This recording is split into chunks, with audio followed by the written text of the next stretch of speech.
If you're struggling to build self-confidence and looking for the best way to do it, stick around for this video. Hi, my name is Alex Golovko. I used to be a people pleaser with very low self-esteem and a lot of complexes around my body image, etc. And I managed to overcome this pattern. I'm also a yoga, movement, and philosophy teacher. In this video, I will give you 3 reasons why building your confidence and mindset is better done through the body, not through the mind. If you're here, you've probably been struggling with low self-confidence over the years. You've been trying to collect cues in the rooms to guide your behavior and see how you would fit in to the group. Because of that tendency, your actions usually do not come from the inside, but they are a reflection of your outer world. They're guided by other people, your environment, your parents, anything outer to you. These are behaviors that are deeply rooted in our childhoods because of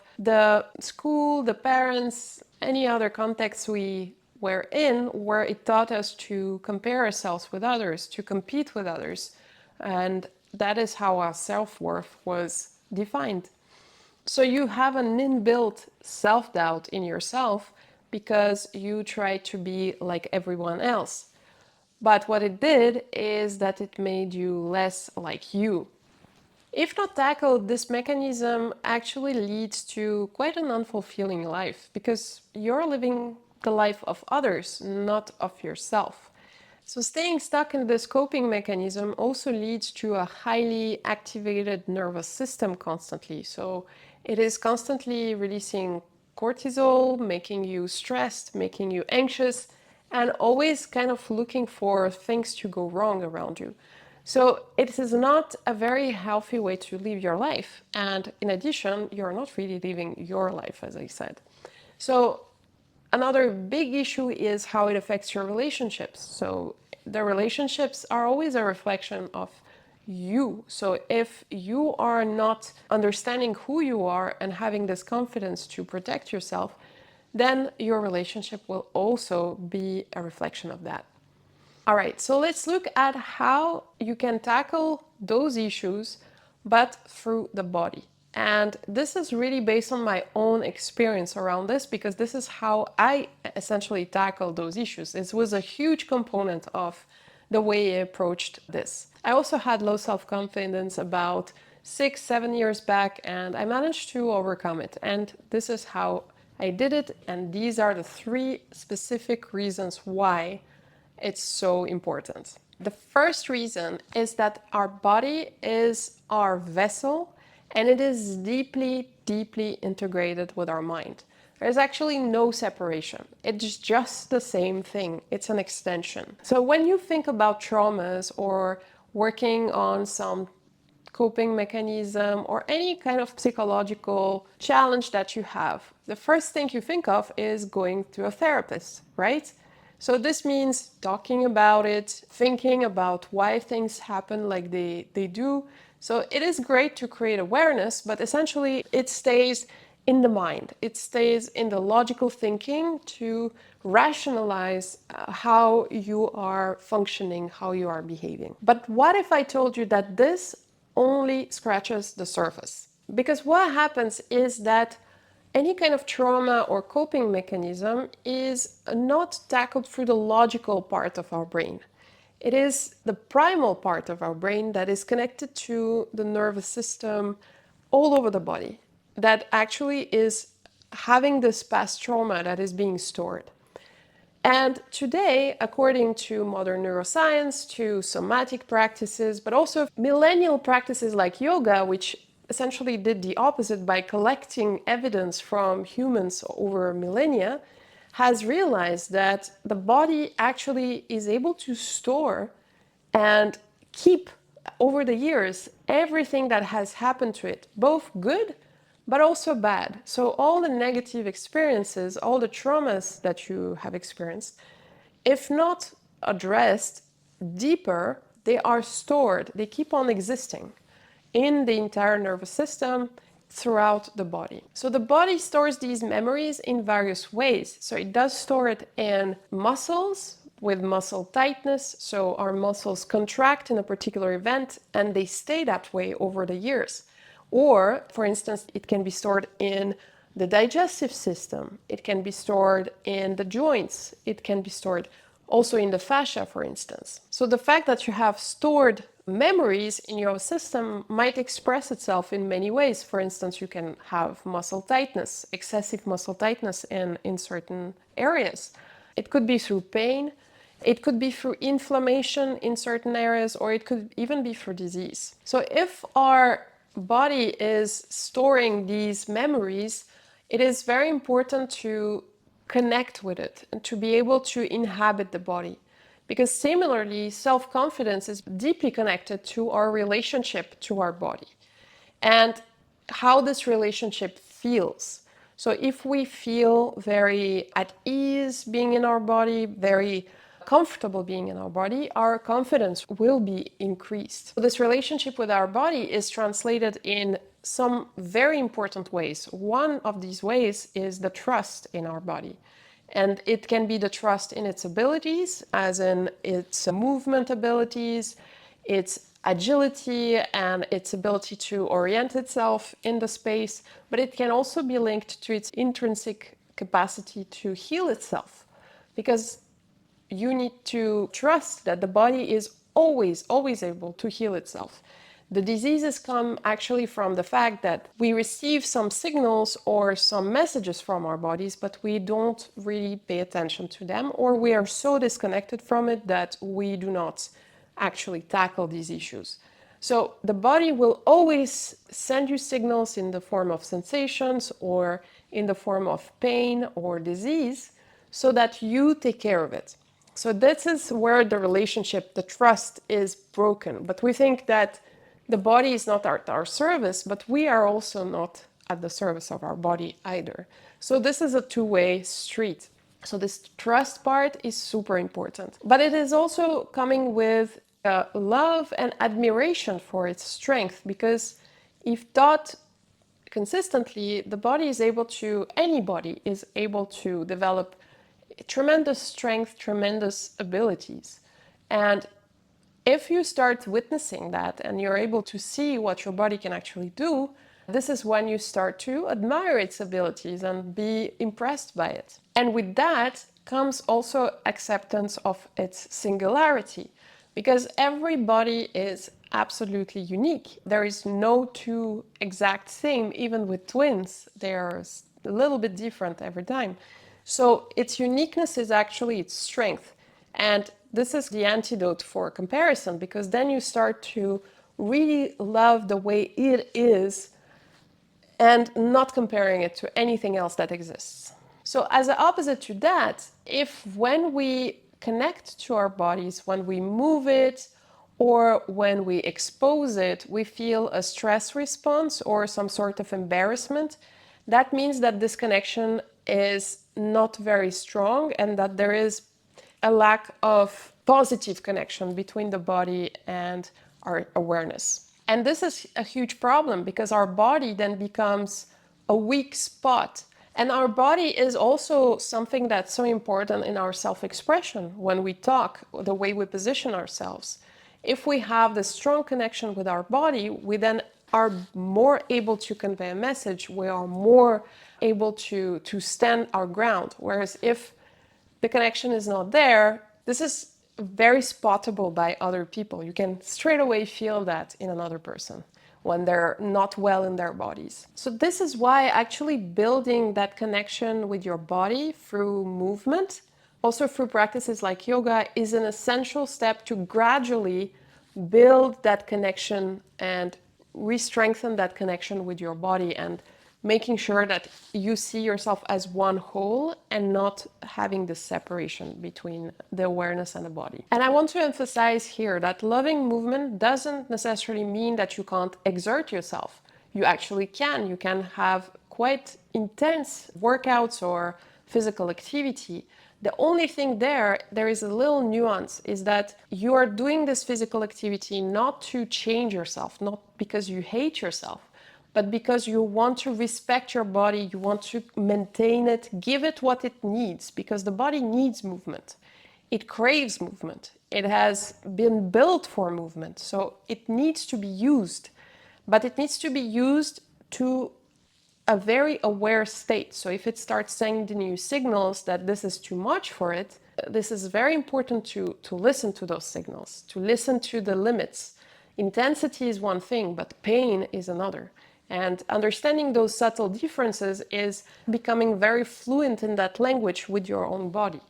And that is where this connection will improve. And that's also where you'll respect your body. You'll start having respect for it, and you'll see this relationship in a long-term scope. So having this beneficial activity for your body in a long-term perspective, not for short-term gains, but for having this longevity in mind. All right, so coming to reason number 2 is proving yourself that you're capable through goals. So if you have low self-esteem, particularly connected to your body image, chances are this comes from childhood. Maybe it comes from the gym where you could not do something as well as others, or you didn't have enough strength to do a pull-up, for instance, and others looked at you smiling, or it's just something related to purely the appearance. But in all of these occasions, this enters into a comparison mode. What happens there is, in those contexts, what is favored by teachers, for instance, is the capability of a person to do something naturally. So it is something that the person has already a natural skill at, and there is a missing element there because the people that don't necessarily have that natural ability can also learn that skill. It just takes a bit more time for somebody else. But this was not really the focus of these environments. Actually, the focus was for natural ability. So it doesn't teach you that as a kid, you can learn things even if you're not good at them. And actually, it teaches the opposite. It teaches that if you're sucking at something, or if you're seen visibly failing at something, this is bad. And that's the worst core memory to keep in your entire life. Because most cases, most of us will suck at anything we start. And that's just the reality. But that does not mean that we can't do it. And actually, it's absolutely the opposite. The only thing is that it takes a bit longer for us to achieve something that maybe a person that has an innate facility in that. And that other person is not even favored in any way because they will not understand the teachings that the struggle will teach you, which is absolutely amazing teachings. So what I would like to suggest is here to create that goal is to wake up that part of you that still is there, I'm sure, we all have it, that wants to prove others that you can do the things that they thought you can't. And actually what it means is not that much to prove others. The most important person to prove this to is you, because you are having this belief that you can't do things. And that belief is the worst belief you can have, because this belief is actually killing more dreams than any other belief that exists. Because as long as you believe it, it remains true, because you will never try. And you're so afraid of sucking it in front of everybody that you will not even try it. Now, if you start small and you start actually building towards goals and defining a certain goal that you want to achieve and going through it and then proving yourself the opposite, this is going to be absolutely amazing. So channel that energy of wanting to prove them wrong. That's really the energy that lifts us up and that will make us move towards the goal. Because if you start working on a goal, even a small one, you can pick anything you would like, maybe a small posture or something that you thought you'd not be able to do, and then you manage to actually achieve that. This will create a crack in that belief. It will create a little crack that will break that belief. It will break the idea that you can't do it. But the thing is, it will have a trickling effect. Because if it breaks this belief that you can do something, then all of the other beliefs that you can't do something else, maybe not even related to your physical abilities, will also start kind of be cracked. Because if this is possible, then what else is, right? So this is how you start cracking that belief that this is not something I can do. And there is no better feeling, believe me. So in my case, my example was inversions and arm balances, because this is something I never managed to do when I was a kid. And I thought, okay, now I'm 39, or I'm started when I was 36. So I wanted to achieve it. And it took me years, but I managed to get there. And it's exactly that feeling. It's like, whoa, actually, I can do it. And what else can I do? And the reason three why it's so important to work through the body is that a stronger body absolutely means a stronger mind. Because if you start building consistency in your movement practice, it will have many, many rippling effects to the rest of your life. Because your body will become more resilient and more strong. So you will have a better relation with it. You will feel more comfortable being in your body because it will have less pains, it will be more at ease, it will let you know that it feels good, because it doesn't let you know when it feels bad. It also lets you know when it feels good. It's the opposite effect. So it will let you know that you're nice in here. This is your home, this is your vessel, and you're taking care of it. And it will send those signals through hormones and things like that, that it is feeling good right now. And what it does is that you'll suddenly feel your body not as your enemy, but as your ally in life. You'll not feel like you need to change it or break it for it to be functioning. Another thing is that the fact that you're strong physically is directly correlated to your mental and emotional strength. You'll feel more resilient towards fluctuations that come towards you. Inevitably, they will come from life. You'll feel more comfortable in your body, but you also feel more proud of showing it off. And that even if it doesn't respond to certain societal standards, so it's maybe different, it's shaped differently, it has a different bone structure. But whatever, actually, all of these standards and all of these societal ideas will have less effect on you. You'll just not care. Ultimately, because you'll start loving your own body expression.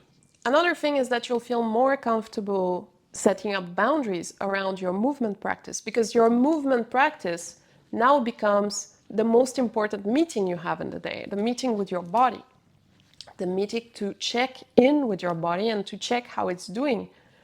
Having a little bit of an ear towards it, seeing whether it's feeling low, it's feeling strong, it has a lot of energy, it doesn't have any energy, has a pain somewhere that you need to address, or anything like that. It's making you favoring and prioritizing that time. So you will learn to say no to other things that come up at the same time, because this will become a more important meeting for you. And ultimately, this is exactly how a physical practice, so a movement practice, directly combats people pleasing and reverses that, because it's teaching you to go inward and to connect with your body as your primary, most important connection of all.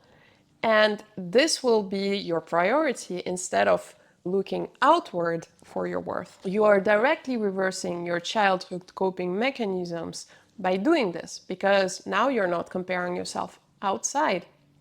Rather, you're going and you're trusting inward, being where your answers and your direction is coming from. I hope you're now fully convinced that to build your self-confidence, to build your self-esteem, you need to address it through the body. If you want to give it a try, I have a free yoga and movement mini-series. It's linked in the description of this video. It's called the Embodied Movement Guide. It's just 3 small classes of yoga and movement that are about 15 minutes long each, which will guide you through exactly those concepts that we looked into today. All right, thank you for watching this video. Thanks for staying until the end, and see you in the next one.